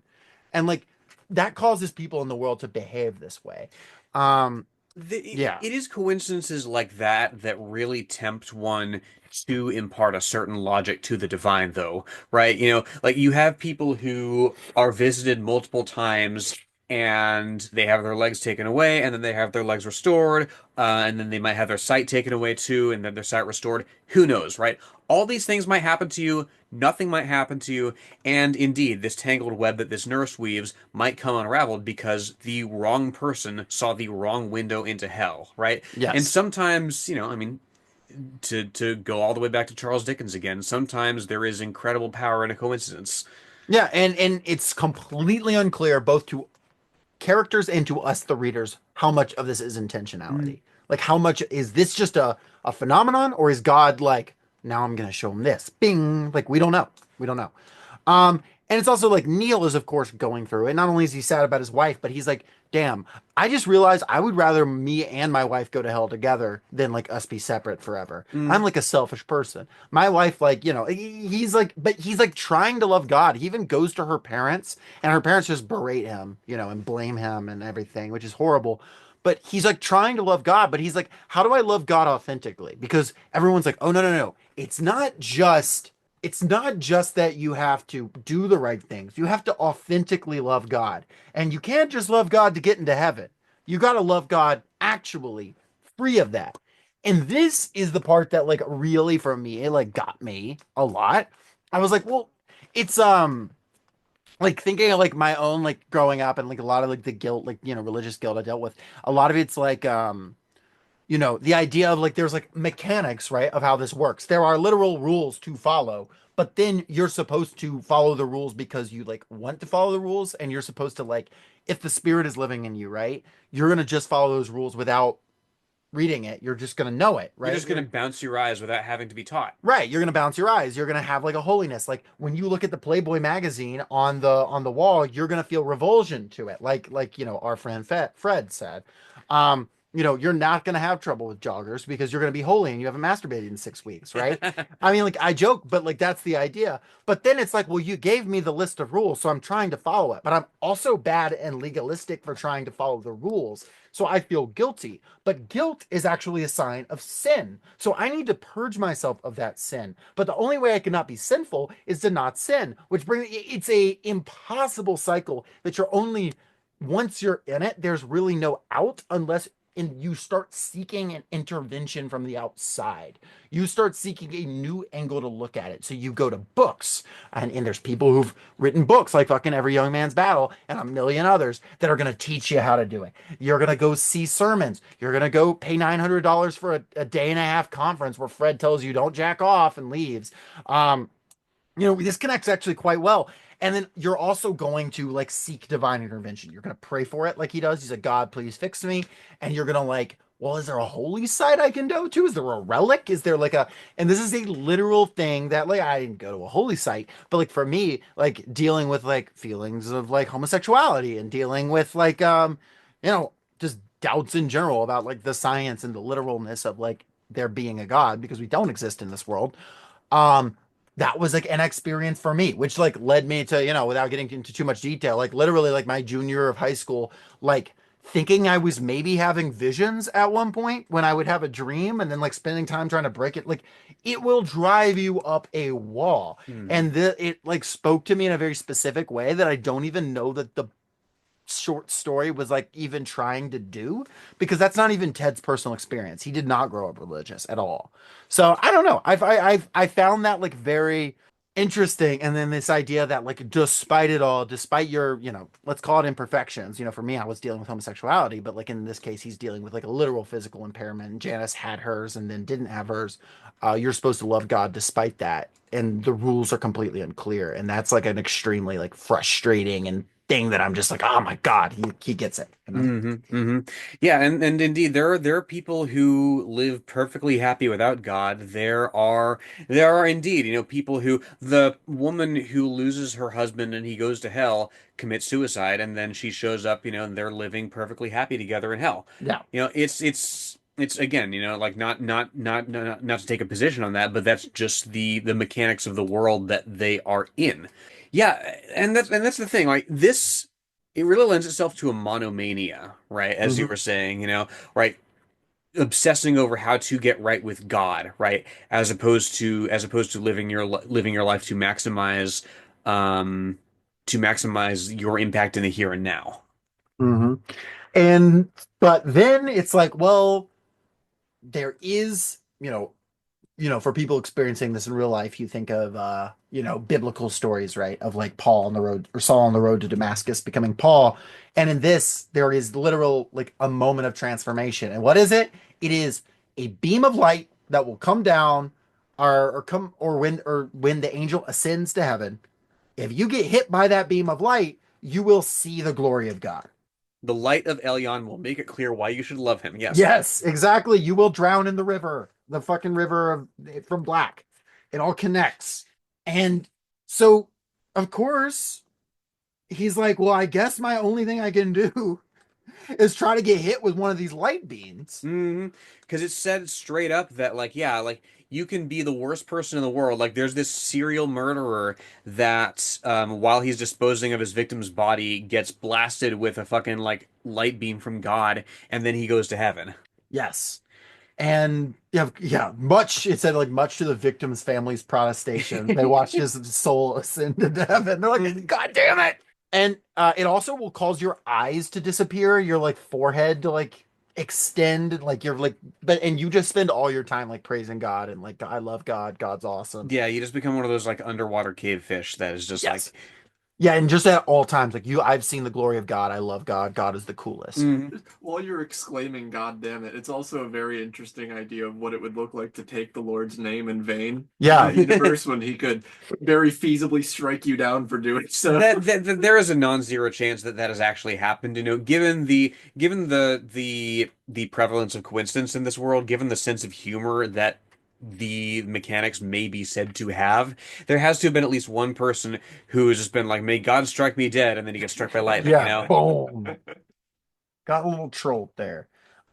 So you're like, I guess I'm gonna chase the light, but it's worth Mhm. noting if you chase people who chase the light often die because of these events, and no one who has ever chased the light and died in chasing it has gone to heaven.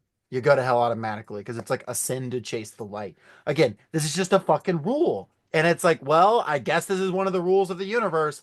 Are we gonna follow it or not?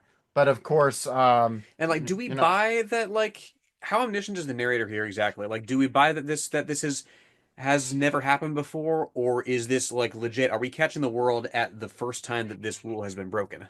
I think that I trust the narrator completely. I don't see any reason to doubt the narrator in this case. Just given the rules of everything. So I think that this maybe is just the first time it's happened. I guess it doesn't really matter if it's not because everything kind of applies the same way. Yeah, yeah, But yeah, yeah. yeah. I believe that. I What do you believe think? that. No, I tend to agree. I think because it's I mean it's a parable, right? Like Yeah. the narrator is supposed to be reliable because it's imparting a message. Yes. And so Neil is decides, you know what? There's holy sites where visitations happen more often. They're always in weird places like the middle of the desert or on an island. So I'm going to go there. It just so happens that Ethan and Janice are dealing with the same thing. Ethan, because he's like, well, I missed my thing. I guess I got to go to a holy site to figure it out. And I'm going to follow Janice, who is planning to go to a holy site and ask God to take her legs back. Yeah, Because her thought process is maybe this is a test, and I'm supposed to be like, God, your purpose you gave me in this world is to spread your glory without legs, and so I'm gonna go offer them back.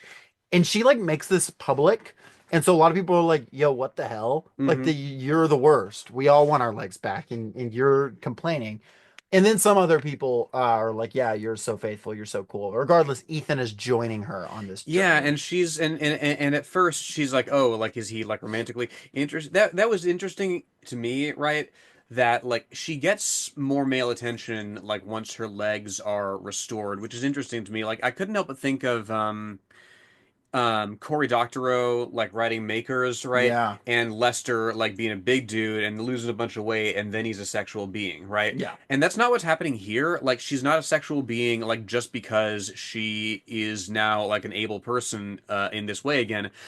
She is just living in a society that interacts with disabled people in this way, right? Yes, And she is like a religiously connected figure by mhm. not having legs from this experience. Right. It's like having sex with like a nun or like a relic or something. Like yeah, it's you're in a dangerous situation. They probably could find fetishists who are into it, but somebody who doesn't want to go to hell. The text, yeah, specifically says that, yeah, like mostly like amputee fetishists. Like I think it mentions at one point, yeah, like people who are like religiously like have some kind of bent to like being into her, which is what she thinks is going on with Ethan at first. It's interesting.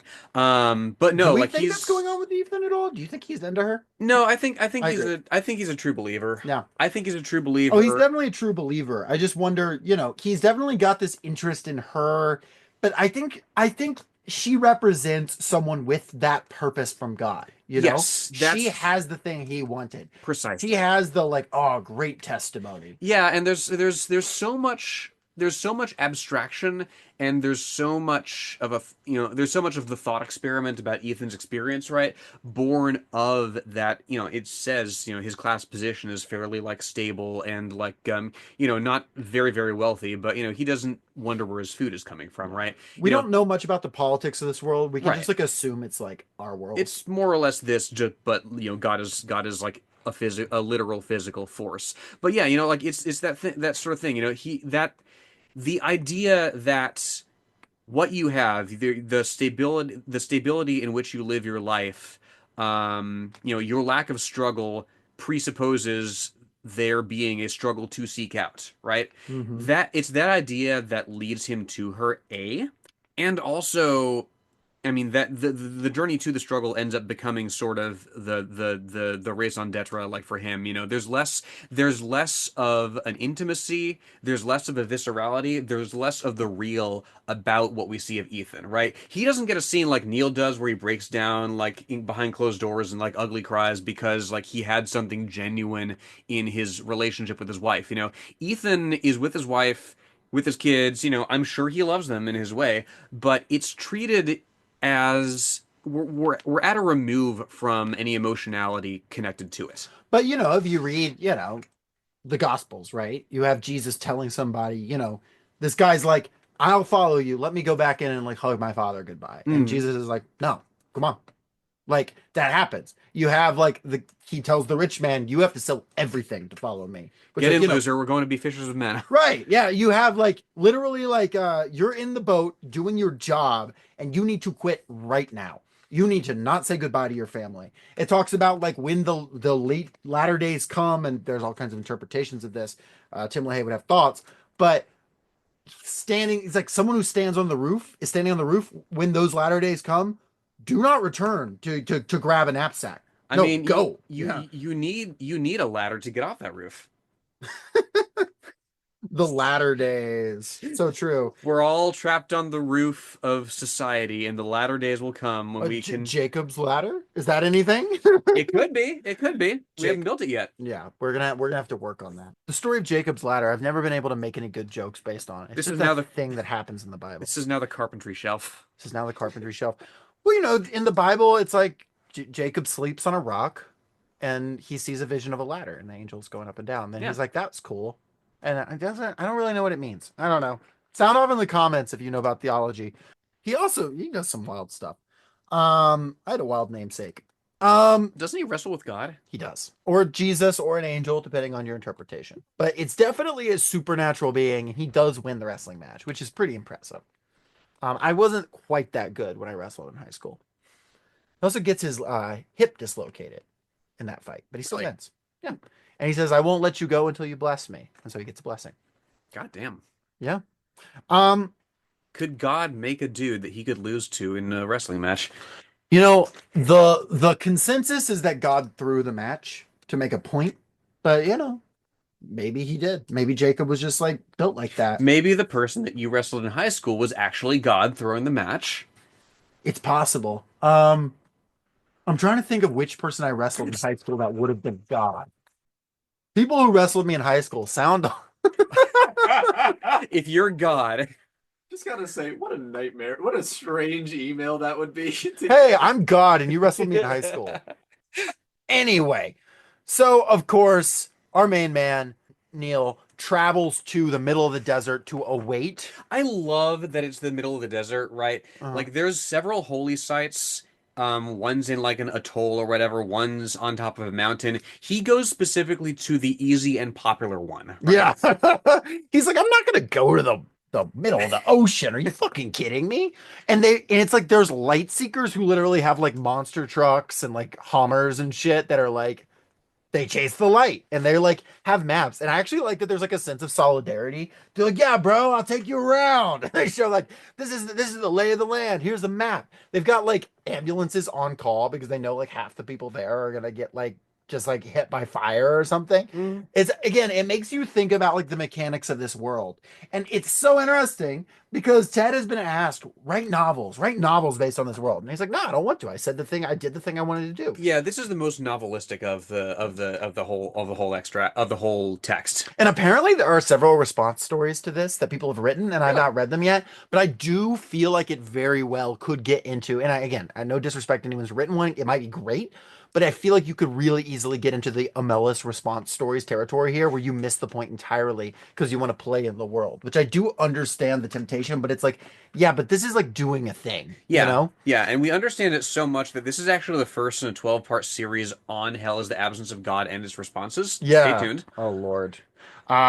We could do an Amelis breakdown series, but Podside already did a great episode on those who walk away from Amelis response stories. That's actually really, really good. And they blessings to NK Jemison, but they destroy her response story in that one. It's not good. Hey, they can't all be winners. I won't go into it. They said it. Go listen to it. You know who else can't be a winner? Fucking Neil. Fucking Neil. Or he let me see if I can find I mean, he Well. himself would disagree. winner chicken dinner. The holy side is just that one island from fucking PUBG. That's what God says. God says water. The visitation is actually like a cloud that like goes over a like shrinking like area of land, and like eventually like the beam of light is at like a Tomato Town or whatever. Yeah. The last thing you say before you go to heaven, thank you, bus driver. My child, go to the tilted towers. There is a golden scar there I have set aside just for you. Take me to your Xbox to play Fortnite today. I really want to chug jug with you. They just released Hatsune Miku in Fortnite. Can I please have 700 V-Bucks? This is going way too far. I guess cousin-in-law or like step cousin. I'm not exactly sure how we're related. But at Christmas, this little kid came up to me and said, "I spent $40 on the M&M skin in Fortnite." From the mouth of babes. And I'm like, "Yeah, God bless, God bless." Oh my god. And then he asked me, did I want to see his My Hero Academia socks? So cool kid. I'm not gonna judge him. Fucking DJ Sony. Oh, I'm not judging. $30. It's middle school. No, I was just like that. And yeah, and he was reading a one of the Star Wars Legends novels, and I was like, Which one? This matters. it was one of the Wedge Antilles ones. It's like about the like starship pilots. Okay. Jacob's middle school cousin-in-law come on the pod. Listeners, you can't see, but the look I'm getting. Bless that kid. Bless him. Where were we? Don't bless him so hard that he loses his eyes and becomes like devotee of. Oh, we're about to get Eliana. there. Because Neil was, quote, driving around in his truck when dark clouds began coalescing in the southeast. And word came over the CB radio that a visitation had begun, which again, love the infrastructure set up for this. He stopped the vehicle to insert earplugs into his ears and don his helmet. By the time he was finished, flashes of lightning were visible, and a light seeker near the Angel reported that it was Barakiel, and it appeared to be moving due north. Neil turned his truck east in anticipation and began driving at full speed. There was no rain or wind, only dark clouds from which lightning emerged. Over the radio, other light seekers relayed estimates of the Angel's direction and speed, and Neil headed northeast to get in front of it. At first, he could gauge his distance from the storm by counting how long it took the thunder to arrive, but soon lightning bolts were striking so frequently that he couldn't match up with the sounds with the individual strikes. He saw the vehicles of two other light seekers converging. They began driving in parallel, heading north over a heavily cratered section of ground, bouncing over small ones and swerving to avoid the larger ones. Bolts of lightning were striking the ground everywhere, but they appeared to be radiating from a point south of Neil's position. The Angel was directly behind him and closing. Even through his earplugs, the roar was deafening. Neil could feel his hair rising from his skin as the electric charge built up around him. He kept glancing in his rearview mirror, trying to ascertain where the Angel was, while wondering how close he was to him. And this goes on for a while. Neil's like chasing the Angel. He sees him, but then, yeah, his fucking car gets flipped. He smashes. He gets impaled on glass. And he's like, oh, I'm going to die. The same way his wife died, essentially. Yes, basically. But this time he was chasing it. It was active. And he's like, well, I'm going to go to hell. And that's the thing, like, at every turn he makes the decision to do this, and this applies even harder to Ethan, right? Because it's you're so much of what you consider a divine purpose is overlaid onto this, in the same way that you construct this narrative, that every man's battle teaches you to construct this narrative about your life and like all the little incidents that lead to you becoming godly or not, right?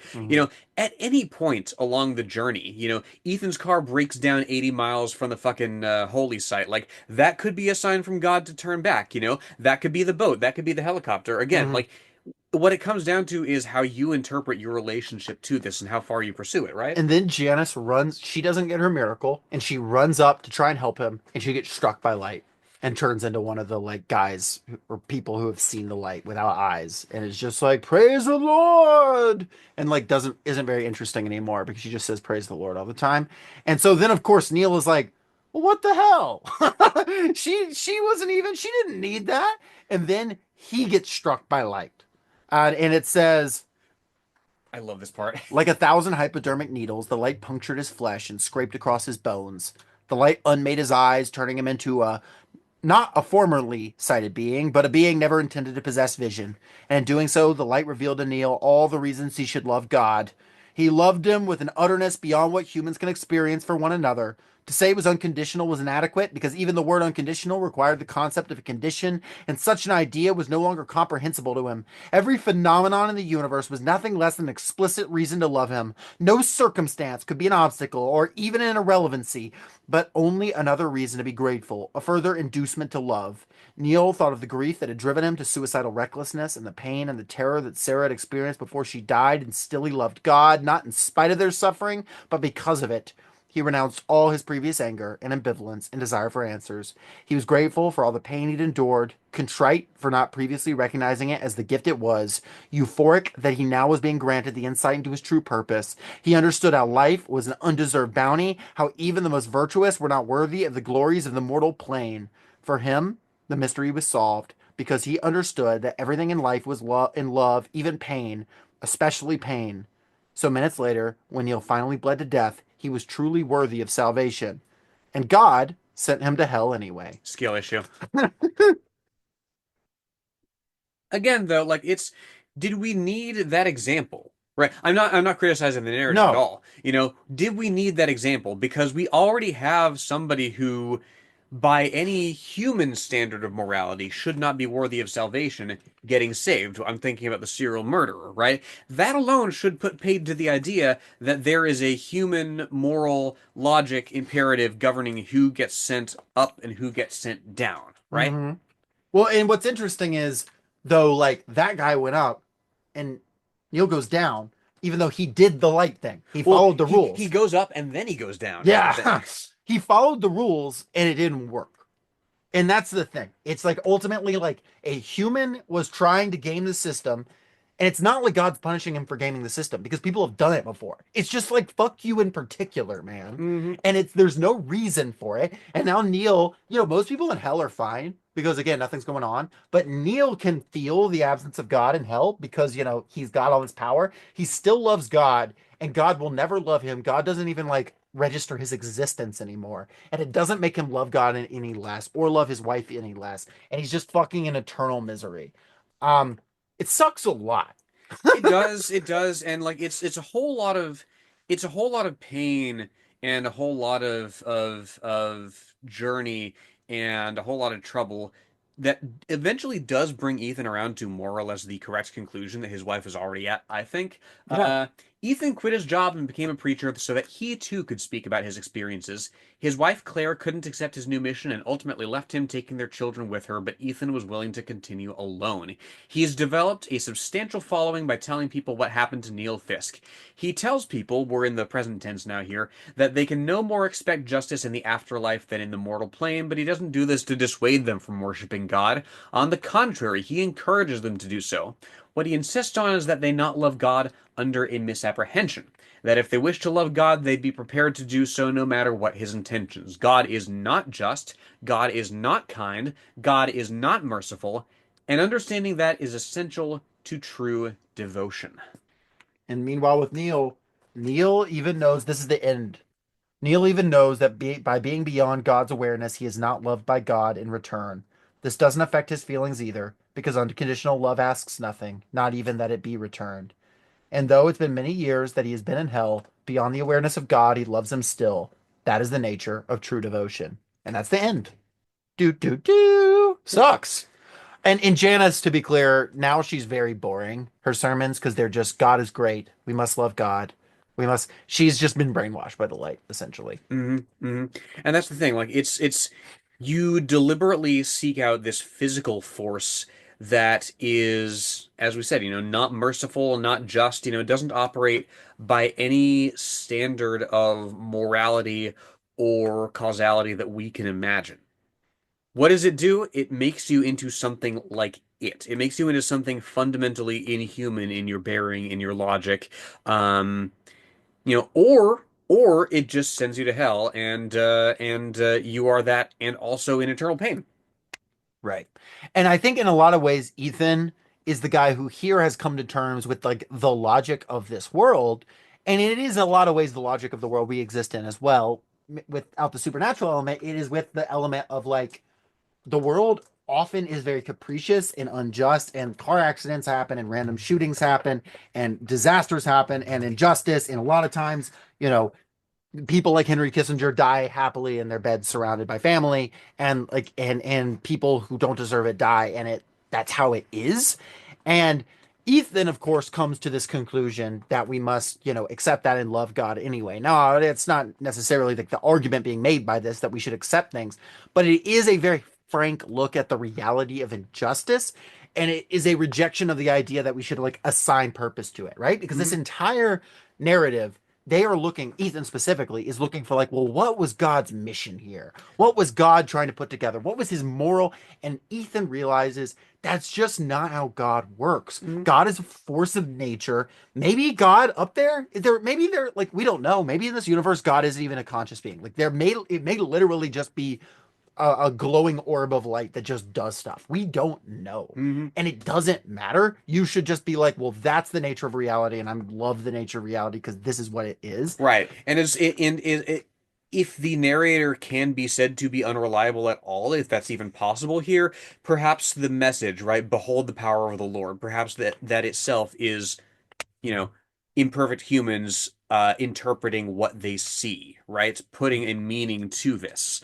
Because that's literally all you can do is behold it. Right. Which, and notably, like, that is all Ethan does. Like, he's not touched by this visitation either. Mm-hmm.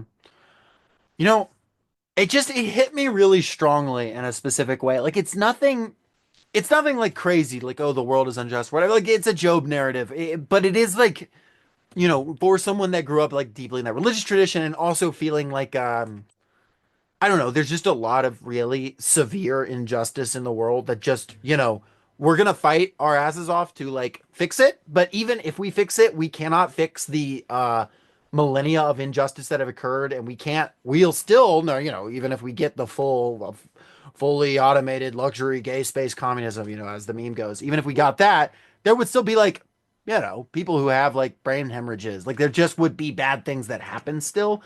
Um, and for some reason, when I read this, it just really like got me on that. But what I'll say is if I have any like lesson coming out of this, that I don't want to be Ethan who just accepts this. There's not really a character in the story I want to be. I guess maybe the fallen angels. They're not really characters. I do want to be someone who like sees conditions, and fortunately we exist in a world where those conditions are malleable to some extent. There will always be negative causality, there'll always be bad things that happen. But fortunately we don't live in a world where the literal like just strokes of light fall from heaven and this stuff happens randomly, I hope. If y'all just hear a thunderclap here, then maybe I'm wrong. The apostate shelf. Right. I hope not. Um, and so it does give me some kind of like, okay, well, we should intervene where we can. But I don't know. I really just felt a lot from this. I don't know what to say. I do encourage people to read it. It's very good. It's also the audiobook's just on Spotify. If you have Spotify Premium, like you can just go listen to it. Yeah. It's like an hour, not even. So Well, like, and again, like there are people who come away from these visitations being EMTs. There are people who yeah. come away from these visitations, um, becoming more active in their community, in their circles, doing any number of things to make our time here in the world a little bit easier. Because yes, of course, we are beset by all manner of injustices, all manner of brutalities that do have material causes, that do have institutions and people and classes driving these bloody machines in which we're all trapped, but which we can break eventually. And even despite that, yes, there are still random forces, but there are ways that you can organize and minimize the what's the word that I'm looking for? The pain, the harm, the Well, bad yes, things. pain, harm, but also just the chance, right? Yeah, take as much of the random chance out of it as possible, and build, not an entirely predictable world, but one in which the deck is stacked a little better in your favor. I like that the insurance companies in this world still behave the same way. Like even though they know hell is real. That's the thing, right? He gets that about Yeah. capitalism, right? There are some forces that are just parasitic no matter what. So that's the situation. And yeah, not a long story, not like a kind of too complicated to unpack, but that's the dealio. Yeah, I mean, as far as hell being the absence of God, I mean, God is as, this God that we see here in the story, like as incomprehensible to us as hell would be. One doesn't exist without the other, you know? Yeah, I thought it was interesting that when they looked down, they saw, like a bunch of skeletons with guns and like gravings on the walls of like, mass death and a three-headed Rottweiler that was playing Mm. with the ball. B. That was kind of Arthur and weird. Smedley Butler hanging out with Hades. Yeah, it was really interesting that that was happening. Hades is like, who is this guy? He's got no eyeballs coming in. He's like, I've got enough I problems. mean, the craziest part to me is that like Dr. Gonzo and Raoul Duke both went to heaven. I don't get that. Well, that's my main thing. I don't have a great takeaway. That's just the thing, and I enjoyed this. Yeah, again, I don't have a relationship with God. Many people do. And you can't have Not until the somebody. light beam comes. That's true. That's true. Who knows when that might happen? The eyeless shelf. The sightless shelf. Yeah, the sightless shelf, and it'll just be like 3 hour episodes of love God, praise God, like do whatever. But yeah, I mean, you can't force somebody else to have your relationship with God, no matter what kind of institutional power you might get. On a personal level, you can't get somebody to view these things in exactly the way that you do. If you can, your soulmate's wonderful, wonderful. That's a lot of people out there in the world. I don't know how big of a chance there is of that, and you can't force yourself to have somebody else's relationship with God, and you shouldn't think less of yourself for discovering your own path to that, or no path, indeed. But the path that you should walk is you should hit that subscribe button. Smash that button, ring that bell.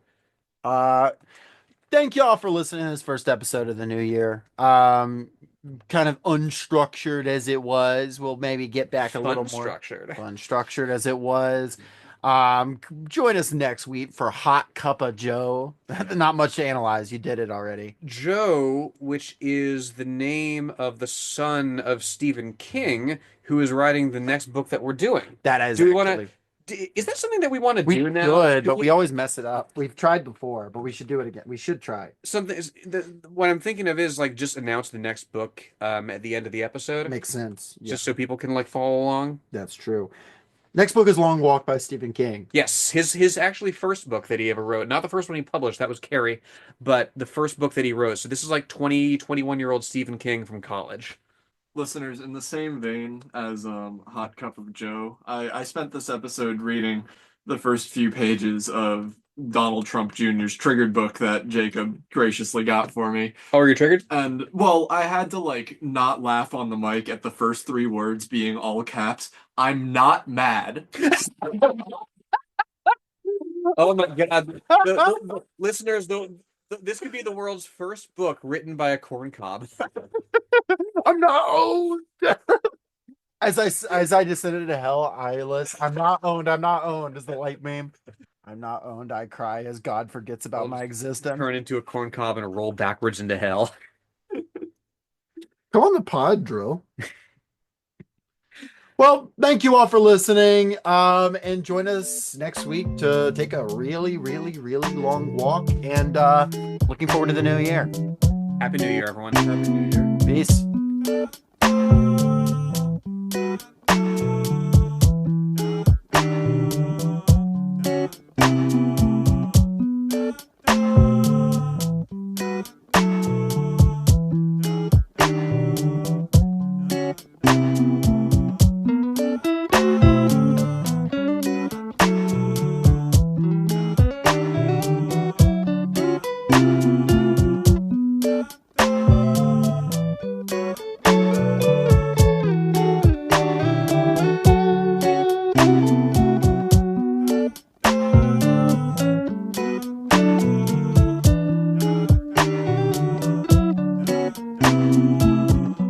Thank you for listening to Socialist Shelf Radio.